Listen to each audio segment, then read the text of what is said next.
Governing the Party, How the CPC Works, compiled by Chuntao.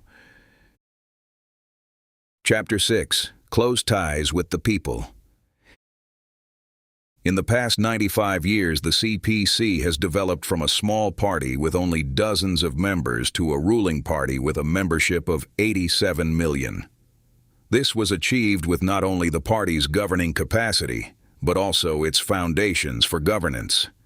Close ties with the people have fundamentally ensured that the CPC has solid foundations for governance. Historical experience proves that losing contact with the people would pose the gravest threat to a ruling party. Fading from people's fundamental interests, the CPC will get into the so-called cycle of rise and fall. Therefore, promoting good party conduct is always high on our agenda, and the CPC must never become isolated from the people. How to escape from the cycle of rise and fall. In June 1945, Huang Yanpei and some other members of the National Political Council expressed their will to Mao Zedong and Zhou Enlai for a visit to Yan'an so as to pave the way for negotiations between the KMT and the CPC.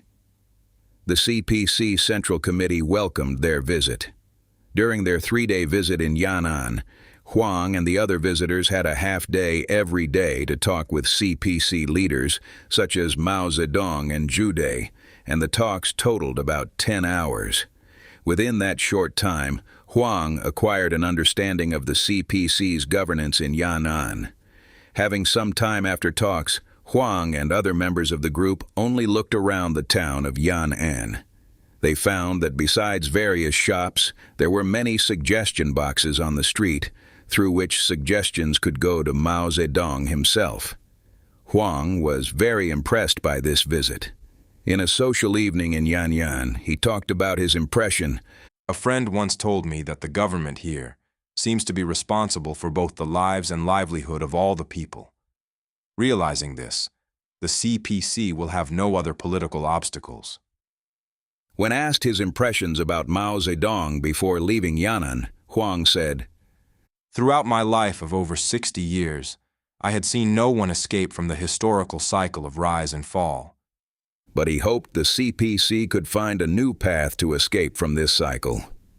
Here, Huang raised a key political question and expressed concerns of quite a lot of non-CPC Democrats. After seizing state power, will the CPC commit the same error of corruption?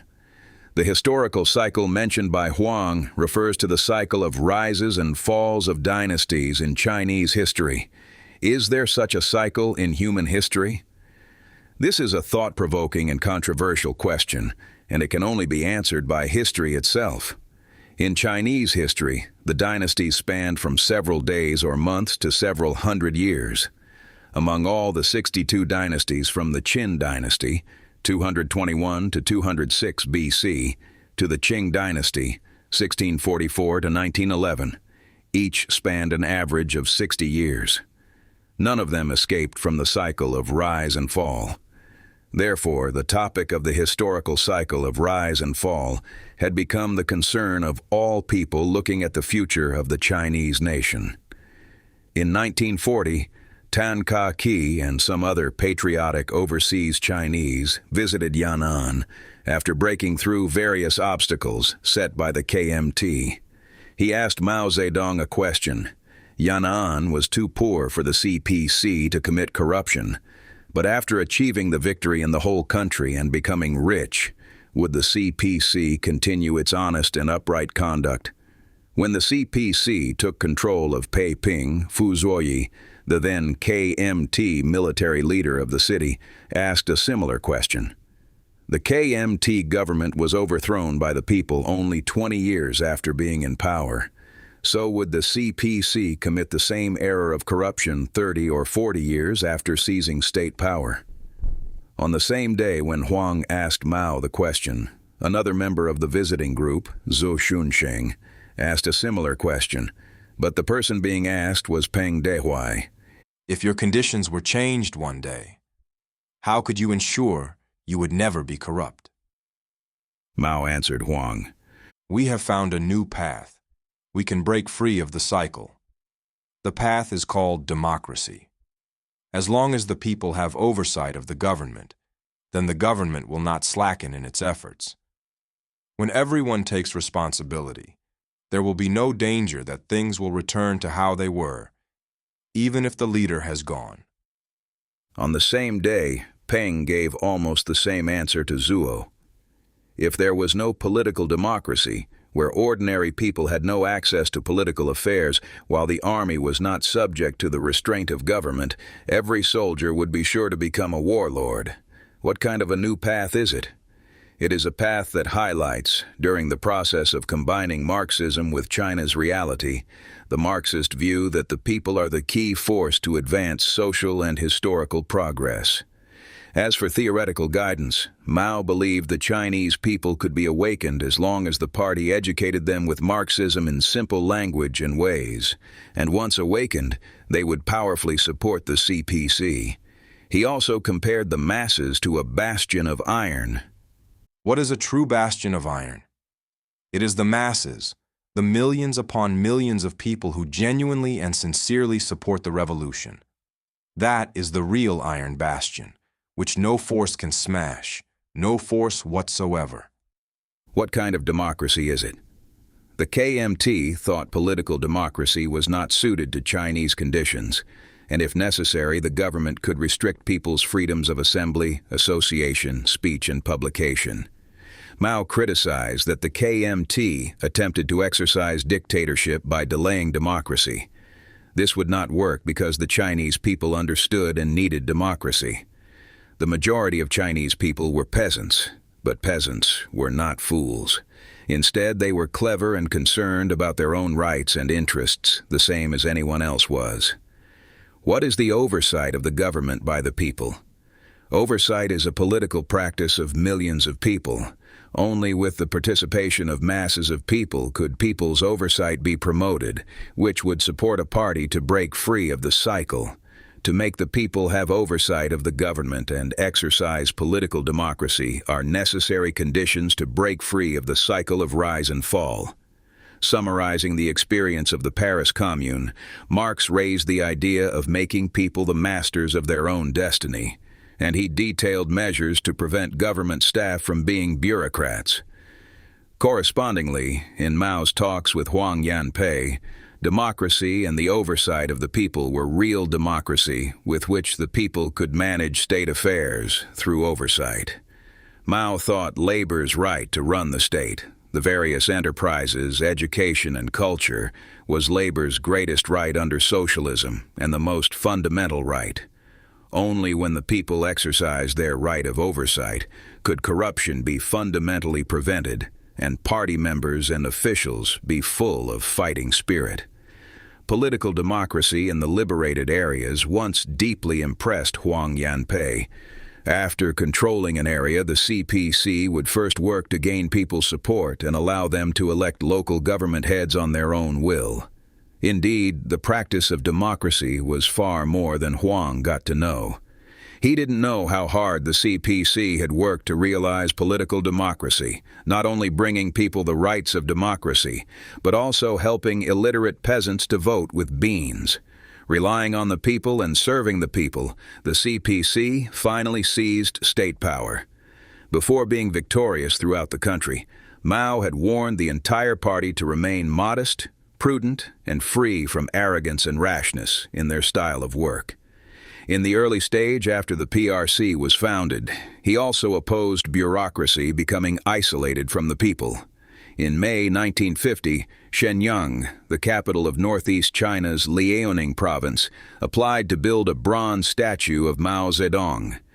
He rejected this plan to avoid possible negative public opinion. Later, the city also planned to build a monument for the founding of the PRC, on top of which there would be a bronze statue of Mao Zedong. He approved the building of the monument, but rejected again the plan of a bronze statue of himself. Party committees of Changsha and Xiangtan of Hunan province, Mao Zedong's hometown, planned to build a house in the province for the chairman and then build a public road to his hometown. Knowing this plan, Mao immediately wrote to the party leader of Hunan province, Huang Kecheng, ordering that the project be immediately suspended to avoid any negative public opinion. With the example of Mao Zedong and the CPC Central Committee, most of the party members served the people wholeheartedly and accepted public supervision. However, some party members still became corrupt. To carry on the fine traditions, the CPC initiated a movement among the party and government staff against embezzlement, waste, and bureaucracy. All the corrupt officials were punished without leniency. During the Three Antis movement, a total of 238,000 members were expelled from the party, and 100,000 were persuaded to withdraw from the party. Huang wrote a long poem on July 1, 1951, to celebrate the 30th anniversary of the founding of the CPC, acknowledging that the issue of the historical cycle had been solved. After a meeting of the CPPCC Standing Committee concluded, Mao Zedong collected opinions from various democratic parties on August 4, 1952. Huang expressed his admiration face-to-face for Mao's words in 1945.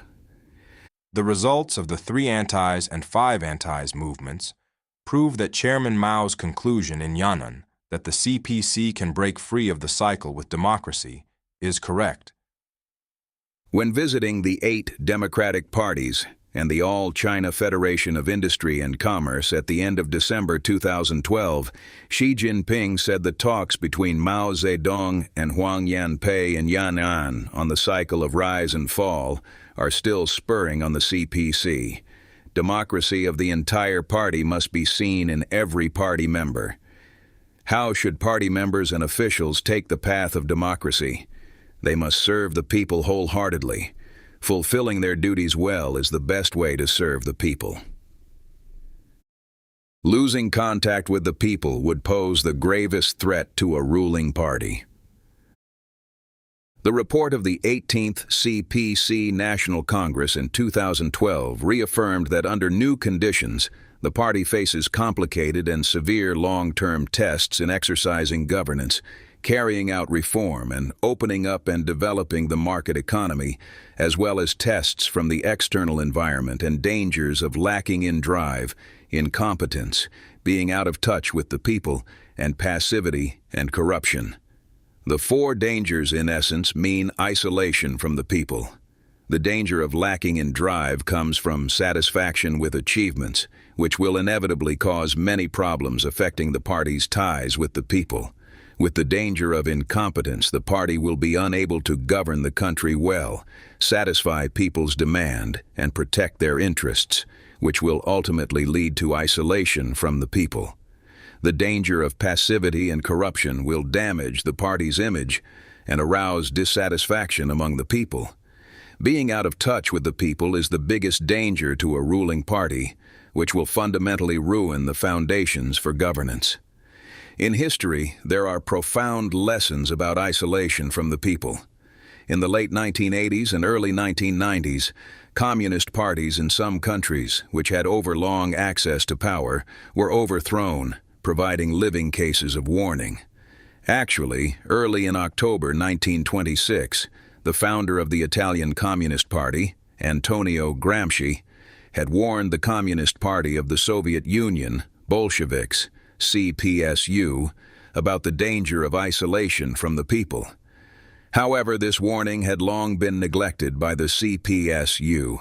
The dissolution of the Soviet Union was not a sudden collapse, but a fester caused by long-time isolation from the people. Some people think lifestyle is a personal matter and will not affect a political party. This is absolutely wrong. Neglect of improving people's living standards and slow development of agriculture and light industry for a long time, as well as the formation of a privileged class, indicate that the CPSU had been increasingly isolated from the people. Before the collapse of the Soviet Union, Pravda, formerly the official newspaper of the CPSU, conducted a poll which showed that most of the public of the Soviet Union thought the CPSU was no longer a party representing the working class, the laboring people, and all the members. A party with overlong access to power is certainly a party keeping close ties with the people. The CPC established the working method of going to the people soon after it was founded, and it kept close ties with the people during its governance of the country, gradually improving its mass line. With such an attitude, the CPC has always kept close ties with the people throughout its history. During the Great Revolution and the Agrarian Revolution, the party's idea of a mass line was primarily formed by focusing on the building of the party and the Red Army. In fact, soon after the revolution started, a purely military viewpoint was prevalent in the Red Army. To correct this mistake, Mao Zedong said, "The Red Army should certainly not confine itself to fighting, besides fighting to destroy the enemy's military strength. It should shoulder such important tasks as doing propaganda among the masses, organizing the masses, arming them, helping them to establish revolutionary political power, and setting up party organizations." Why must the CPC do propaganda among the masses, organize the masses, and arm them? Because the Revolutionary War is a war of the masses. It can be waged only by mobilizing the masses and relying on them. Then the party should in no way neglect or underestimate the question of the immediate interests, the well-being, of the broad masses. Mao once elaborated on the importance of the public work with the example of crossing a river. Unless the bridge or boat problem is solved, it is idle to speak of crossing the river. Unless the problem of method is solved, talk about the task is useless. Here the bridge or boat problem referred to the public work, while crossing the river was the revolutionary tasks. Therefore, Mao stressed to link the problem of the well-being of the masses with that of the Revolutionary War, and simultaneously solving the problem of revolutionary methods of work and of accomplishing the revolutionary tasks. In the war years of bitter and arduous struggles, the question of whom the party was working for and relying on was naturally thus raised. Based on fully understanding the importance of the public work, Mao had also communicated with the people and made some field investigations. During this period, the best practices of Mao to communicate with the people were to make investigations in various forms among the people. One of the earliest such practices was in the spring of 1925, when Mao returned to his hometown, Shaoshan, for recuperation. With this opportunity, he visited his relatives and friends for some investigations, organized peasants' associations in secret, and set up evening schools. He also recruited the first party members in Shaoshan and established the party committee of the county. This was the first primary party organization he established in the rural areas. While leading the peasant movement in Shaoshan, Mao collected many materials on the production and life of peasants. Together with his talks with tenant peasants in Xixiang, Xiangtan of Hunan Province, he completed a research report, An Example of Chinese Tenant Farmers, which was published in March 1927. The example was a young and diligent tenant peasant. Calculating all his income and expenditures for a whole year, the report found that he was in debt for 20 silver dollars at the year end. Moreover, he could earn such income only if all the following 6 conditions were met. 1. Without any disasters of floods, droughts, windstorms, or hailstorms, as well as plant diseases and insect pests. 2. Good health without any disease causing suspension of labor. 3. With a calculating mind. 4. No death of pigs and cows from plagues. 5. No rain in winter. 6. Toiling all the year round without a day of rest. In fact, it was very difficult for all these 6 conditions to be met. Therefore, Mao drew such a conclusion. Chinese tenant peasants worked even harder than cows, because cows had some time to rest, but peasants had none. Actually, it was impossible for tenant peasants to work all the year round, but they had to suffer loss if taking a day of rest. This was why Chinese tenant peasants were living in more difficulties and hardships than farmers in any other countries, and this was also why many tenant peasants had to leave their land and become bandits and vagrants. An example of Chinese tenant farmers is the earliest existing research report written by Mao Zedong. The CPC Central Committee decided in November 1926 to set up a Central Peasant Movement Committee with Mao Zedong as secretary. At that time, peasant movements in China, with the center in Hunan, had seen an upsurge, arousing panic among local tyrants and evil gentry, feudal warlords, and the right wing in the KMT. They defamed any peasant movement as a movement of the riffraff and damaging the social order. There were also heated debates within the CPC on the attitude toward peasant movements. In mid-December of that year, the CPC Central Committee held a special meeting in Hankou, Hubei Province, where leaders of the CPC Hunan Committee suggested solving the land issue for farmers in accordance with the development of the peasant movement in Hunan.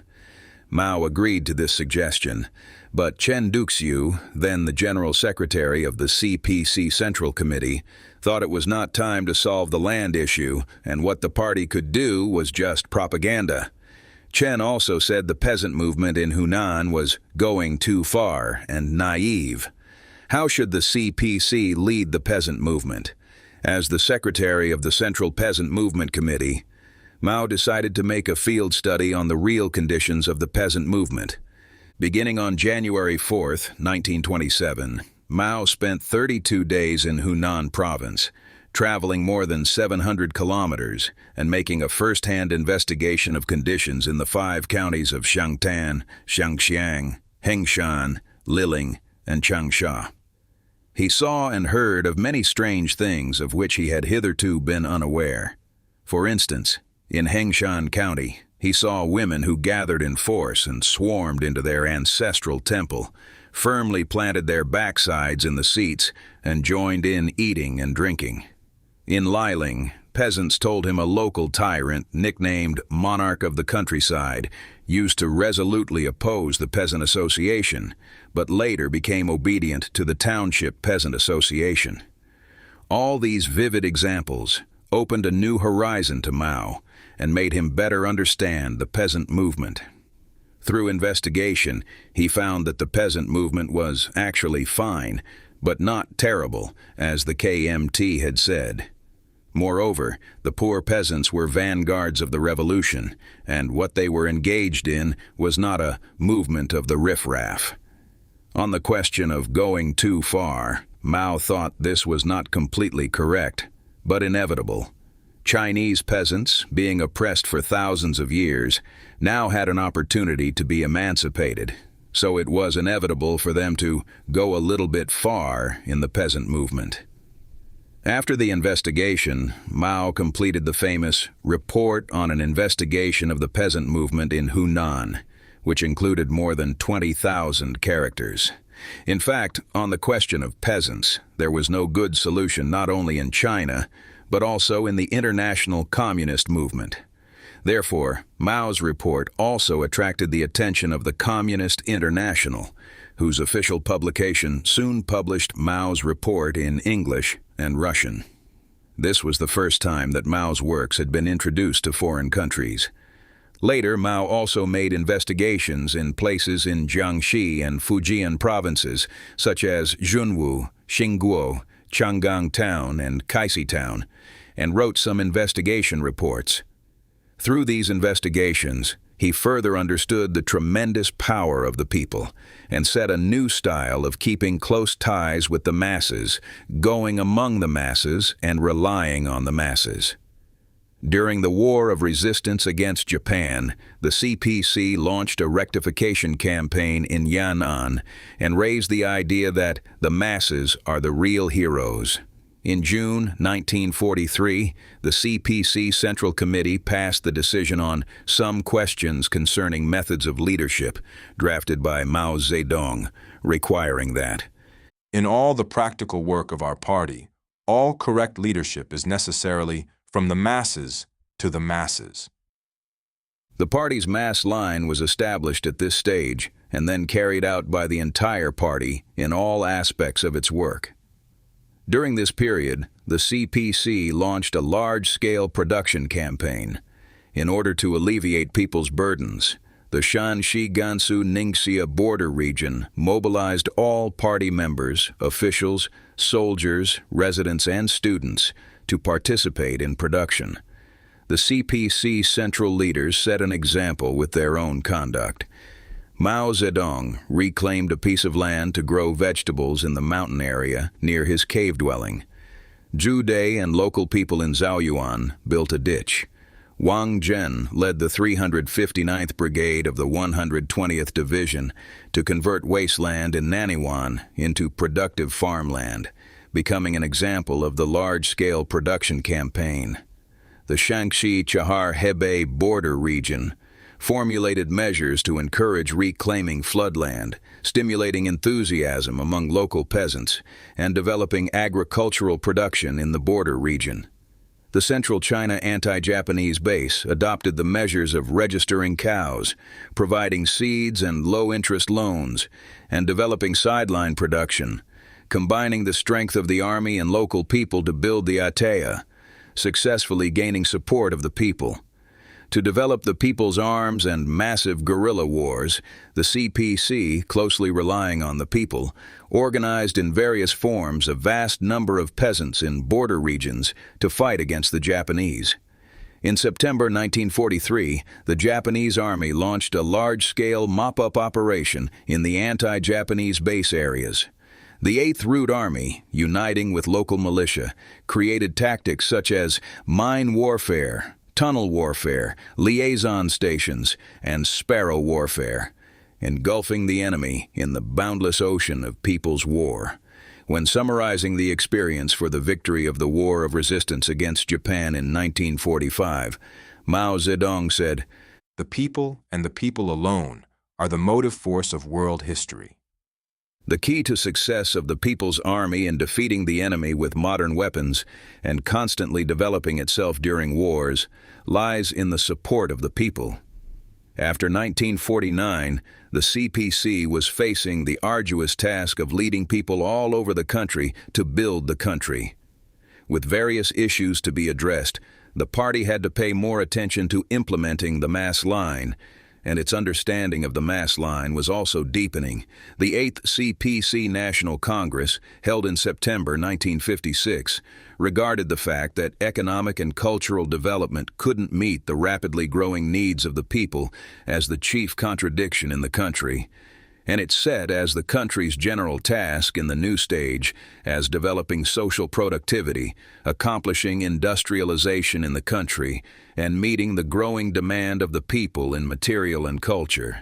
Mao Zedong said the party's leading organizations must learn to discern the enthusiasm of the masses in its essence, discern the vast reservoir of socialist enthusiasm among the masses while solving contradictions, and organize the masses to take on all spheres and branches of work where they can give full play to their energy and tackle production. Liu Xiaoqi considered whether implementing the party's mass line would be an important standard for being a good leader, and he set whether a leader could use the method of from the people to the people as a necessary qualification. Deng Xiaoping criticized bureaucracy in various forms among party organizations, as well as party and government staff, and put forward 5 measures for implementing the mass line and overcoming bureaucracy. He warned the entire party. The present position of our party as the party in power throughout the country has greatly increased the danger of our becoming divorced from the masses, and the damage this could do to the masses is also greater than before. After the Cultural Revolution ended, the party resumed the idea of the mass line with deep reflection, the resolution on certain questions in the history of our party. Since the founding of the PRC, adopted by the 6th plenary session of the 11th CPC Central Committee, elaborated on the party's idea of the mass line in a concise and precise way. The mass line means everything for the masses, reliance on the masses in everything, and from the masses to the masses. Based on this, The party constitution adopted by the 12th CPC National Congress in 1982 required translating its correct views into action by the masses of their own accord. The party's mass line was hence completed. After the fourth plenary session of the 13th Central Committee, Jiang Zemin emphasized on many occasions the education of the entire party on a materialist conception of history, the mass view, and the mass line. He thought the mass line must be elevated to the level of political awareness. According to him, the political issue is, in essence, an issue of attitude toward the people and ties with the people. Under the conditions that the CPC is in power, implementing reform and opening up and developing a socialist market economy, party members must always correctly understand the position of the party and the people, bear in mind the purpose of serving the people, and guarding against the trend of losing touch with the people. The sixth plenary session of the 13th CPC Central Committee, chaired by Jiang, adopted a decision on strengthening the ties between the party and the people, which said, "The people are the source of our strength, and their support is the basis of our success." Adopted by the sixth plenary session of the 15th Central Committee in 2001, the decision on strengthening and improving party conduct said the biggest potential danger for a Marxist ruling party comes from its divorce from the people. After the 16th CPC National Congress, the CPC Central Committee, with Chuntao as the General Secretary, elevated the understanding of the party's ties with the people to a new height. At the third plenary meeting of the fourth plenary session of the 16th CPC Central Committee, he said that we must always be obligated to do everything in the interest of the people and rely on their strength, put into practice the principle of exercising power for the people, showing concern for them and working for their interests, and make sure that the aim and outcome of all the work of the party and the state is to realize, safeguard, and expand the fundamental interests of the overwhelming majority of the people. Putting people first is with the target of promoting people's all-round development, to promote economic development for people's fundamental interests, constantly meet the ever-growing material and cultural needs of the people and safeguard people's economic, political, and cultural rights and interests, so as to ensure that all the people share the fruits of development. After the 18th CPC National Congress, Xi Jinping continued to stress the party's mass line. Decrees may be followed if they are in accordance with the aspirations of the people. They may be ineffective if they are against the aspirations of the people. He thought a Marxist ruling party was most fearful of losing touch with the people. Therefore, it must never become isolated from them. Only by always bearing in mind the interests of the people, delivering practical services to them, and first overcoming the peril of isolation from the people, can the party build a firewall against the perils of mental laxity and mediocrity, as well as passivity and corruption. Frequent education campaigns.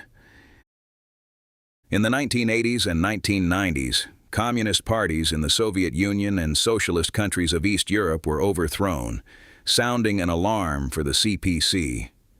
There were many reasons for the dissolution of the Soviet Union, but the most important was that the CPSU had become isolated from the people. First, the people had lost confidence in the sluggish economy for a long time. For the extensive model of economic growth, the Soviet Union had become less competitive in international competition. After Gorbachev assumed office, the Soviet economy turned from low growth to negative growth, with fiscal deficit and inflation being out of control and government debts soaring. People's living standards declined rapidly, and some people even lost their livelihood. As a result, people's confidence in the CPSU and socialism was weakening. Second, serious bureaucracy had damaged public trust. All the top Soviet leaders were arrogant, isolated from the people, and oblivious to reality. The party and government organizations were overstaffed with serious bureaucracy and bad work style, further damaging people's trust. Third, Uncontrolled corruption and privileges finally made the people disappointed with the CPSU. After the Soviet Union collapsed, 3/4 of government officials and 2/3 of the rich in Russia were former Soviet Union officials. This bitter lesson tells the CPC that the future and destiny of a political party and government depend on popular support. As a ruling party, the CPC, if not maintaining close ties with the people and allowing misconduct and corruption to erode the party's organizations, would lose the people's support and even end up in failure. The party is facing both development opportunities and concrete challenges, which impose higher requirements on leading officials at all levels in political awareness and the capability of addressing complex conditions and practical problems. The key to our work is to maintain close ties with the people, do everything in the interests of the people, and rely on their strength. Education campaigns with the theme of close ties with the people have been part of the CPC's daily work from then on. On November 6 to 8, 1995, Jiang Zemin made a 2.5-day inspection in Beijing, visiting the worksite of harnessing the Chaobai River and the Newlinshan Central Primary School in Shunyi District, the Beijing No. 1 machine tool plant, the Beijing Jeep Corporation, the Beijing West Railway Station, Beijing No. 4 High School, Xidan Department Store, and the Enjili community. He listened to a report by leaders of Beijing and delivered a speech to municipal and county officials of Beijing. He said that to strengthen the leadership, the party must first strengthen the education of its officials, especially leading officials, to improve their capability and sense of responsibility. In the education of officials, emphasis must be placed on theoretical study, political awareness, and being honest and upright. The whole country should meet this requirement, and Beijing must especially take the lead.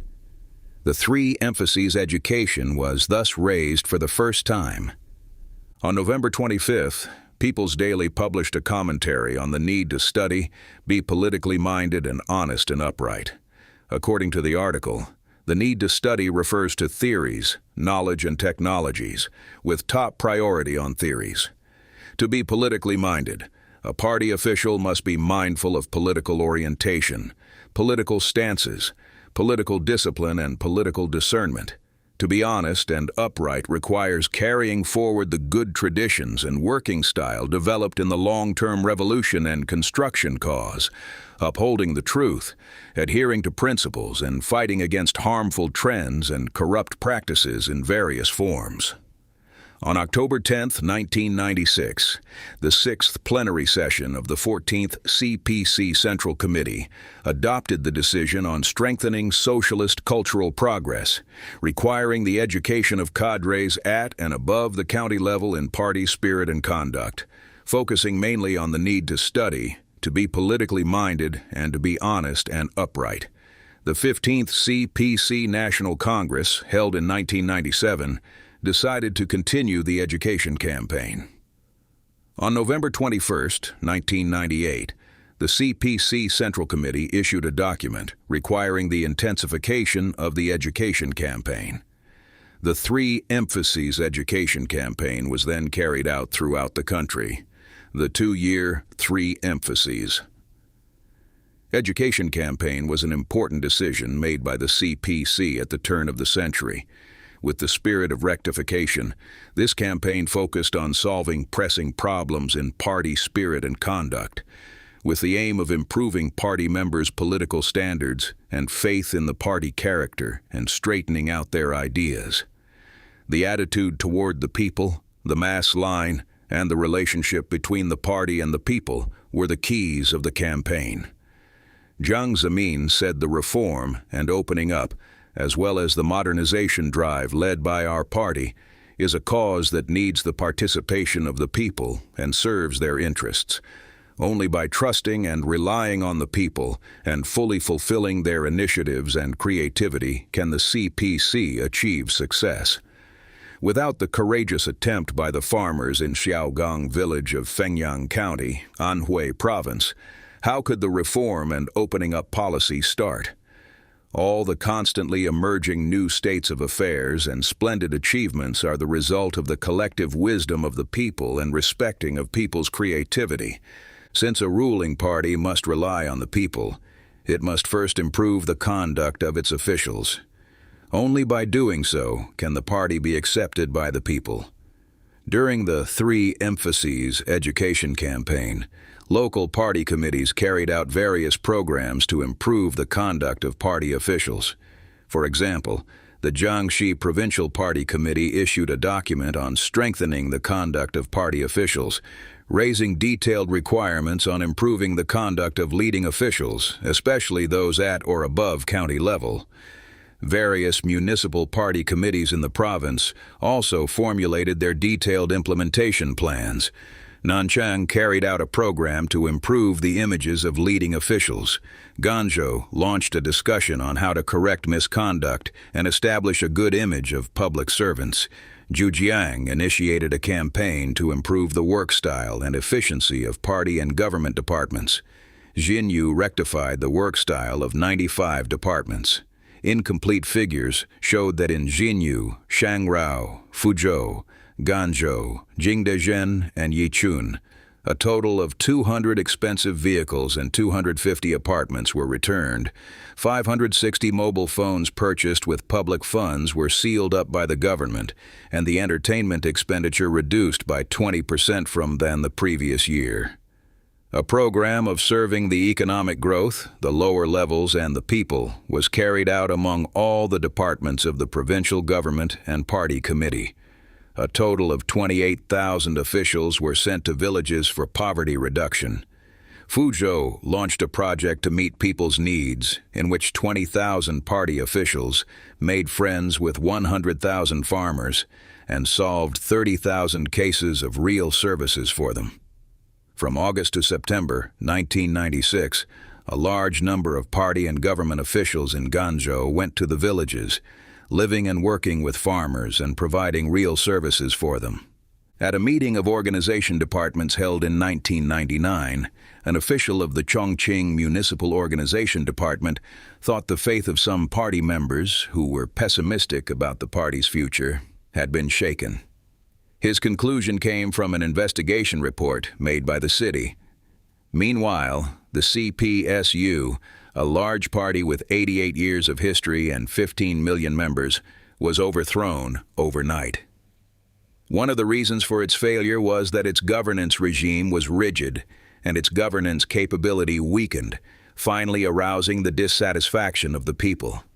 At that time, the CPC already had 68 million members. Such a huge membership has laid foundations for the ruling party, but also brought challenges to preserve the purity of members. Therefore, after reading the investigation report from Chongqing, the organization department of the CPC Central Committee thought the issue of party members' advanced nature was in no sense a small one, and then reported to the central leaders. In 2000, the organization department of the CPC Central Committee, in accordance with instructions of Jiang Zemin and Hu Jintao, organized a survey among 300,000 party members on their political awareness. Against the pressing problems found in the survey, such as shaken faith, weak awareness of party spirit, and slack organizational discipline, the department suggested carrying out party-wide education to maintain the progressiveness of party members. After the 16th CPC National Congress, the CPC Central Committee, in accordance with the arrangement of the Congress, launched an education campaign to maintain the progressiveness of party members. The pilot work was kicked off in February 2003 and extended 6 months, with the participation of 1.035 million party members in 52,000 primary party organizations of 12 provinces or municipalities and 7 central departments. On November 7, 2004, the CPC Central Committee issued a document on carrying out party-wide education to maintain the progressiveness of party members, mainly by putting the important thought of the 3 represents into practice. This education campaign was closely related to the party's efforts to improve its conduct. The document had an analysis of the problems in the party. For instance, some party officials had weak dedication to work and sense of responsibility, incorrect political awareness, and isolation from the people. Some party officials, without high theoretical level, were incapable of solving complex problems. Some even abused power for personal gain and became corrupt. The main target of this education campaign was to improve the quality of party members, strengthen primary organizations, serve the people, and improve the work in various aspects. The target of serving the people was elaborated by the document as follows. Party members must further improve their awareness of serving the people wholeheartedly, their work style, their ability of organizing, educating, and serving the people and their ties with the people, so as to be willing to serve the people and stay pragmatic and honest. The document also established 5 guiding principles for the education campaign, adhering to integrating theory with practice and pursuing substantial results, adhering to education by positive measures and engaging in criticism and self-criticism, adhering to promote inter-party democracy and follow the mass line, adhering to leading officials taking the lead, adhering to draw distinctions between different cases, and prepare different guidance for different circumstances. Covering the entire party, the education campaign was carried out in 3 phases, each extending half a year. The first phase was carried out among party and government departments at or above the county level and some public institutions. The second phase was among community-level party organizations in cities and township government departments. The third phase was among rural areas and other party and government departments. The 9 members of the Standing Committee of the CPC Central Committee took part in the first phase and visited their designated units for investigations. Chuntao, General Secretary of the CPC, was designated to work with Shuguang City of Shandong Province during the education campaign.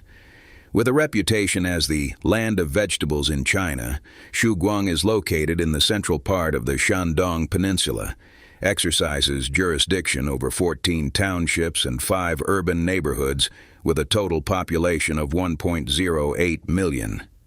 From April 7th to the 8th, 2005, Hu visited Shuguang, working with local party members and officials for the education activities and in-depth investigations. On the morning of April 7th, soon after he arrived in Shuguang, Hu presided at a meeting to listen to the report on the education activities. The education campaign in Shuguang started in January 2005, with participation of 4,335 members from 190 party branches in 92 departments of the party committee and the government of the city. The CPC Shandong Provincial Committee, the 3rd Central Supervising Group, the CPC Weifang Municipal Committee, and the CPC Shouguang Committee reported to Hu Jintao about their measures to carry out the education campaign and also put forward their suggestions. In the afternoon, Hu visited city government departments and rural areas for investigations. There he got 41 problems of 4 types that must be solved for local people. Hu asked questions about the details of all 4 types of problems. On the morning of April 8th, Hu attended the meeting of party members and officials of Shuguang City for the education campaign to maintain an advanced nature, where he stressed that a solid job must be done to carry out the education campaign to maintain the advanced nature of party members so as to benefit the people and solve real problems for them. The results of the education campaign must be examined by the people, and the campaign was to work for the satisfaction of the people.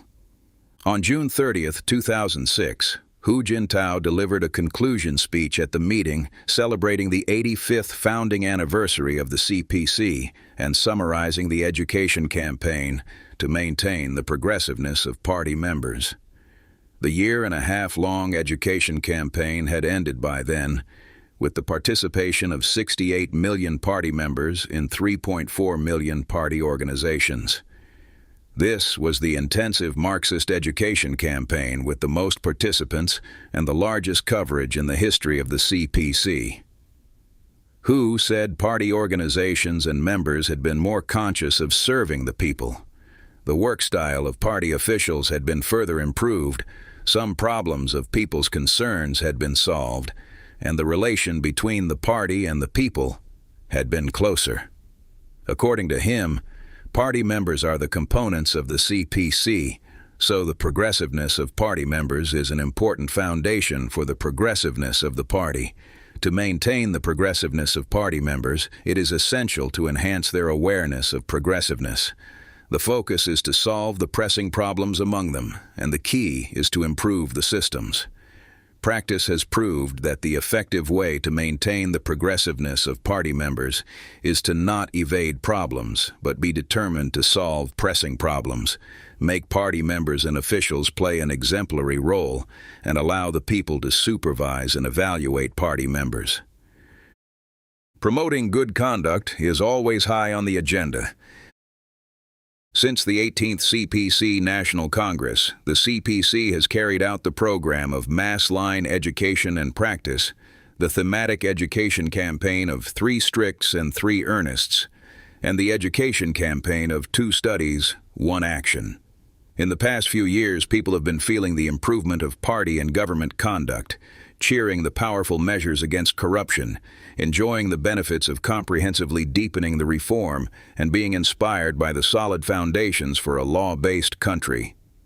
On December 4, 2012, the audience heard a piece of important news from China Central Television's network news broadcast. The Political Bureau of the CPC Central Committee held a meeting on that day, deliberating the 8 rules on improving the work style and improving the ties with the people.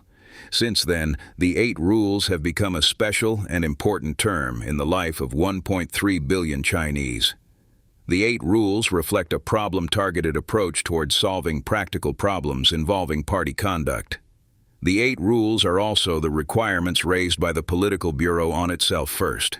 Then the entire party acted promptly to implement the 8 rules. In June 2013, an extensive program to heighten awareness of and implement the party's mass line, with the focus on serving the people and staying pragmatic and honest, was kicked off throughout the party. Xi Jinping and every other member of the Standing Committee of the Political Bureau of the CPC Central Committee were designated to guide the work of a province for implementation of the program. Achieving substantial results, these efforts dismissed people's concerns and some officials' mentality that the rules would be a temporary measure. From learning and education, soliciting opinions, examining problems, carrying out criticism, addressing problems, and establishing systems, every link was under the examples and guidance of Xi Jinping and the other members of the Political Bureau, which were a powerful force furthering the education program. From early September to early December 2013, the first phase of the education program was carried out in 259 participating units, where leading groups held meetings for criticism and self-criticism. More than 3,000 senior and middle-level party officials underwent a deep political education under the spirit of rectification and the effective tool of criticism and self-criticism. According to the arrangement of the CPC Central Committee, in the second phase of the education program, each member of the Political Bureau was designated to guide the work of a county. From March 17th to the 18th, 2014, Xi Jinping visited Langkou County of Henan Province for the guidance of education work. Then other members of the Political Bureau went to their respective designated counties, visiting government departments, rural families, schools, enterprises, health centers, etc., listening to opinions and suggestions of people and community-level officials. They also listened to reports by provincial and municipal party committees, where the counties are located for the implementation and future plans of the education program. Moreover, they attended the enlarged meetings of the standing committees of county party committees, raising requirements on furthering the education program. Party and government conduct was significantly improved after the education program that extended for more than a year. By the end of September 2014, over 137,000 administrative approval items were cut or delegated to lower authorities. 4,024 officials were punished for using public money to give gifts or receive gifts, money and securities. 3,083 cases were uncovered, and 4,144 people were punished for using public money to pay for eating, drinking, and entertainment activities. 114,000 excessive vehicles used for regular government affairs and 22.276 million square meters of excessive offices were retrieved, and construction of 2,580 official buildings deemed unnecessary was halted. Public spending on government vehicles, overseas trips, and official receptions was cut by 53.02 billion yuan, with 96,000 overseas trips being canceled. Construction of 663 vanity projects was suspended. More than 386,000 cases were uncovered concerning the infringement of the people's interests in fields such as house removal, work safety, and medical care, with over 200,000 officials punished. 497,000 administrative service centers were established in counties, townships, and villages, and more than 190,000 government departments publicized or simplified their administrative procedures, with 3,761 officials in 3,685 cases being punished for creating difficulties for the people. 11,000 cases of collecting fees and fines and arbitrarily imposing dues and quotas were uncovered, involving a value of 1.51 billion yuan, with 8,519 officials being punished. 6,499 cases were uncovered for embezzling or misappropriating compensation of land, expropriation, and resident relocation, involving a value of 2.17 billion yuan, with 3,968 officials being punished. 457 luxury dining and entertainment facilities in historic buildings and parks were closed. Over 162,000 phantom staff members were removed from the government payroll. More than 100,000 officials handed in gift money or shopping vouchers of 520 million yuan, with 2,550 officials being punished, involving 250 million yuan. 7,162 party members and officials were punished for gambling. 2,982 leading officials were found to attend training courses charging high fees, with 7 training courses being suspended, involving 735 persons. 63,000 officials were ordered to quit posts in companies. The education program has ended, but the education efforts will never stop.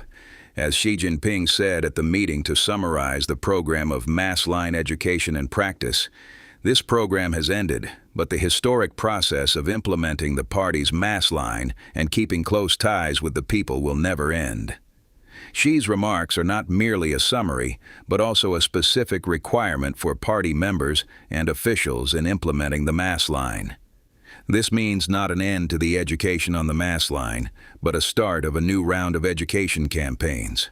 While attending a deliberation of the Anhui delegation at the second session of the 12th National People's Congress on March 9, 2014, Xi raised the requirement of being strict in self-development, the exercise of power and self-discipline, and being earnest in making plans, opening up new undertakings, and upholding personal integrity, which was later summarized as 3 stricts and 3 earnests. On April 10, 2015, the General Office of the CPC Central Committee issued a plan to carry out a thematic education campaign of 3 stricts and 3 earnests among leading officials at or above county level. The 3 stricts and 3 earnests is a series of new requirements on leading officials in improving work style in new circumstances. The education campaign of 3 stricts and 3 earnests and the education program of the mass line are interlinked. Aiming at addressing new circumstances and new problems in improving party conduct, the special educational campaign of 3 stricts and 3 earnests focuses on correcting the 4 forms of decadence, improving work style and establishing a new trend so that promoting good conduct will become a faith, a pursuit, and a habit of party members and officials. In this regard, the educational campaign of 3 stricts and 3 earnests is consolidation and further development, as well as a review and strengthening of the education program of the mass line.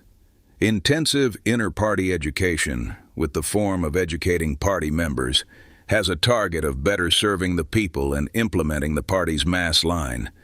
Therefore, Xi Jinping once warned the entire party that the time for education campaign is limited, but the implementation of the mass line must never end. In order to consolidate the achievements of the education program of the mass line and the special educational campaign of 3 stricts and 3 earnests, and further solve the problems among party members in thought, organization, conduct, and discipline, the CPC Central Committee decided in February 2016 to carry out a campaign throughout the party to study the CPC Constitution and rules, study the speeches by Xi Jinping, and be qualified party members, or 2 studies, 1 action. This is another important practice to deepen inter-party education and an important step to carry out frequent education campaigns rather than intensive ones. The basis of 2 studies, 1 action is study, and the key is action. The aim of studying the party constitution and rules, as well as the speeches by Xi Jinping, is to make party members become more aware of the need to uphold political integrity, keep in mind the bigger picture, follow the CPC as the core of the Chinese leadership, and act consistently with the CPC Central Committee's policy. Only by studying first can the party further practice, and only with practice can party members and officials better play the exemplary role and then better serve the reform, development, people's well-being, and the people. Promoting good party conduct is always high on our agenda. The difficulty for correcting malconduct lies in preventing it from resurging. Xi once straightly pointed out the crux of improving party conduct, stressing that we cannot expect to establish good conduct as a one-off campaign and correct malconduct overnight. We must work tirelessly, take solid steps, and establish long-term mechanisms to overcome malconduct. Promoting good party conduct is always ongoing and will never end. Success in every phase of this fight is not enough for us to be complacent, but make the 87 million CPC members become more aware of their responsibilities. End of Chapter 6.